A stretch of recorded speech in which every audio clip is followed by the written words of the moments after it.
አሜሪካና እስራኤል በኢራን ላይ የፈጸሙትን ጥቃት ተከትሎ ኢራን ከባድ ምላሽ ሰጠሁ ብላለች። አሜሪካና እስራኤል ቴህራንን ጨምሮ 5 በሚደርሱ የኢራን ከተማዎች ላይ ነው ቦምብ ያዘነቡት። ኢራንም አሜሪካ በመካከለኛው ምስራቅ ላይ የምትጠቀምባቸውን የጦር ቤዞች እንደመታች ዘገባዎች ጠቁመዋል። አሜሪካና እስራኤል የኢራኑን መንፈሳዊ መሪ አያቶላ አሊ ኻሜኒ እንዲሁም ፕሬዝዳንቱን መሱድ ፔዜሽኪያንን በቴህራን ለመግደል አቅደው ድብደባ እንደፈጸሙ ነው የተነገረው።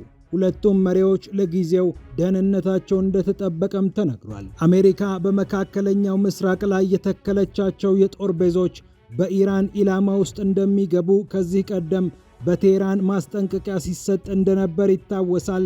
ኳታር፣ የተባበሩት አረብ ኤምሬትስ፣ ባህሬን፣ ኩዌት የአሜሪካ የጦር ቤዞችን አቅፈው ይዘው ነበር። ታዲያ ኢራንም በቴህራን ድብደባ ሲፈጸምባት እነዚህን የጦር ቤዞች መምታቷ ተነግሯል። ቪዲዮዎች ተለቀው ብዙዎች አስጨናቂዎቹን ምስሎች እየተከታተሉ ነው። የአሜሪካው ፕሬዝዳንት ዶናልድ ትራምፕ የኢራን መንግስትን ተቆጣጠሩ ብለው ለኢራን ዜጎች ጥሪ ካቀረቡ በኋላ በአካባቢው የሚገኙ የገልፍ ሀገራት የኢራን መንግስትን የማፍረስ ሥራ ሊሰራ ይችላል፣ ኢራን እንደ ሀገር ልትፈርስ ትችላለች በሚል ስጋታቸውን እየገለጹ ይገኛሉ።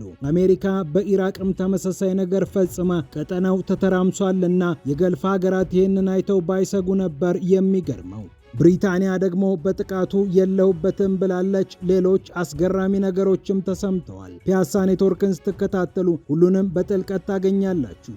ፒያሳ ኔትወርክን ሰብስክራይብ፣ ላይክ እና ሼር በማድረግ የፈጣን የተአማኒና የጥልቅ ዘገባዎች ቤተሰቡን ስንል በአክብሮት ጋብዘናል። አሁን ወደ ጉዳያችን አለፍን።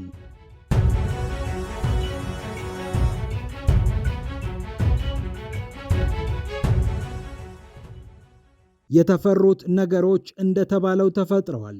አሜሪካና እስራኤል ኢራንን ሊያጠቁ ይችላሉ። አንደኛው ፍርሃት ነበር።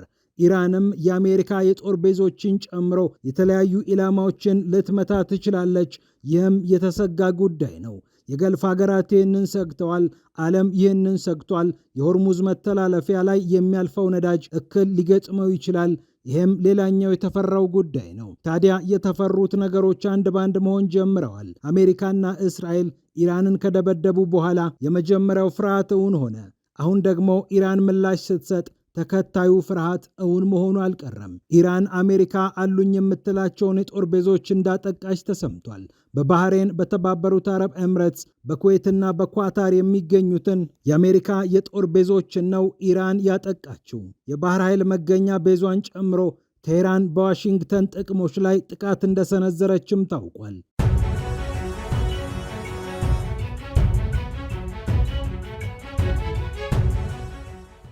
ይህ እንደተጠበቀ ሆኖ ብሪታንያ የተስፋፋ ጦርነት አልፈልግም፣ ደግሞም በጥቃቱ የለሁበትም ስትል በቃል አቀባዩ አማካኝነት መግለጫ ሰጥታለች። እንደ ቢቢሲ ዘገባ ትራምፕ ከአረብ ሀገራት ይልቅ እስራኤልን ሰምተው የፈጠሩት ጥቃት የኢራን መንግስትን ሊያፈርስ ይችላል በሚል የአረብ መንግስታት እየሰጉ ይገኛሉ።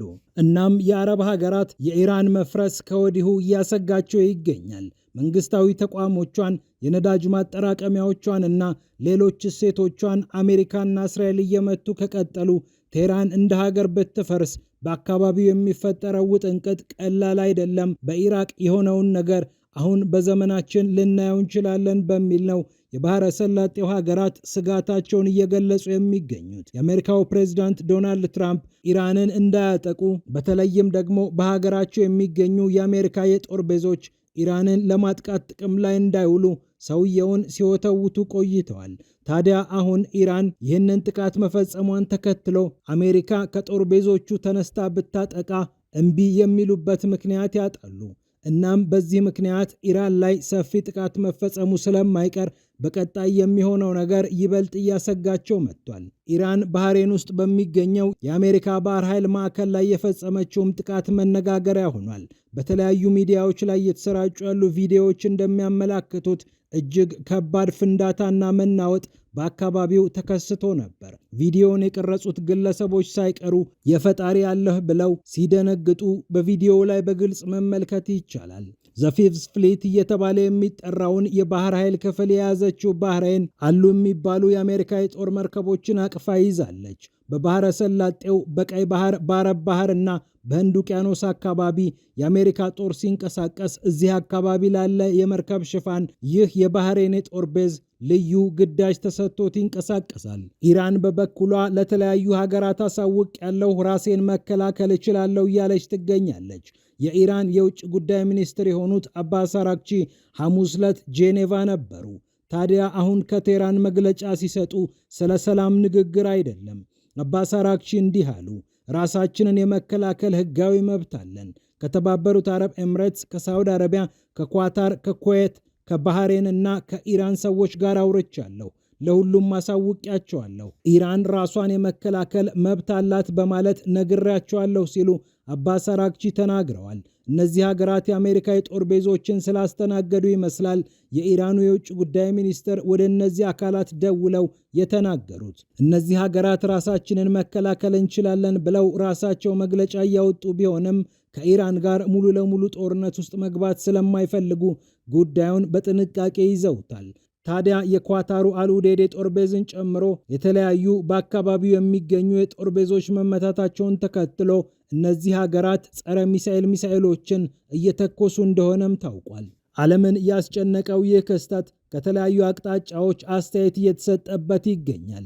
የአውሮፓ ህብረት ኮሚሽን ፕሬዝዳንት የሆኑት ኡርሱላ ቮንደር ሌየን የኢራንን መንግስት ገዳይ መንግስት ሲሉ ከገለጹ በኋላ ሁሉም አካላት ጥንቃቄ ያድርጉ፣ በተለይ ሲቪሎችን ይጠብቁ፣ ዓለም አቀፍ ሕግንም ያክብሩ ብለዋል።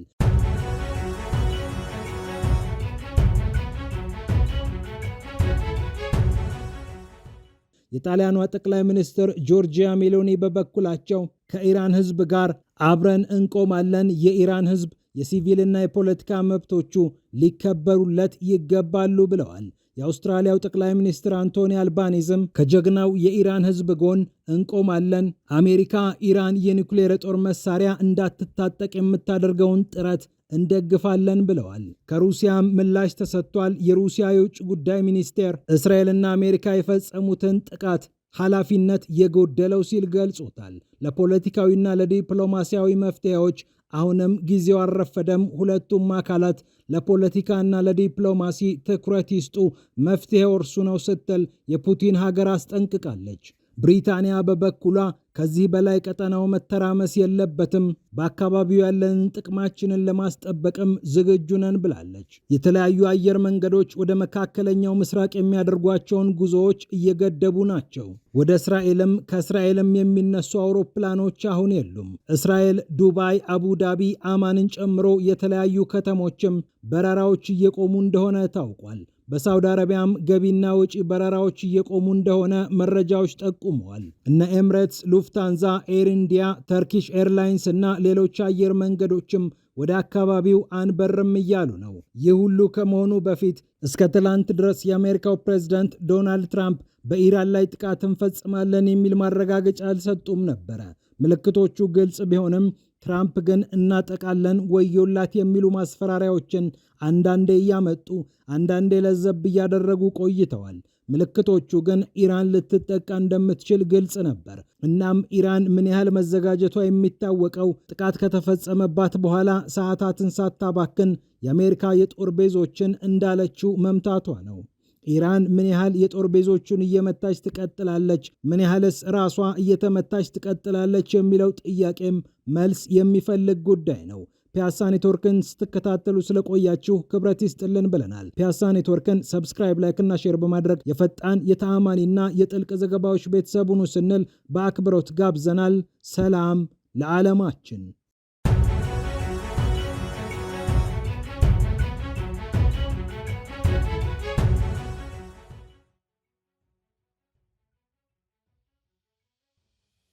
የተፈሩት ነገሮች እንደተባለው ተፈጥረዋል። አሜሪካና እስራኤል ኢራንን ሊያጠቁ ይችላሉ። አንደኛው ፍርሃት ነበር። ኢራንም የአሜሪካ የጦር ቤዞችን ጨምሮ የተለያዩ ኢላማዎችን ልትመታ ትችላለች። ይህም የተሰጋ ጉዳይ ነው። የገልፍ ሀገራት ይህንን ሰግተዋል።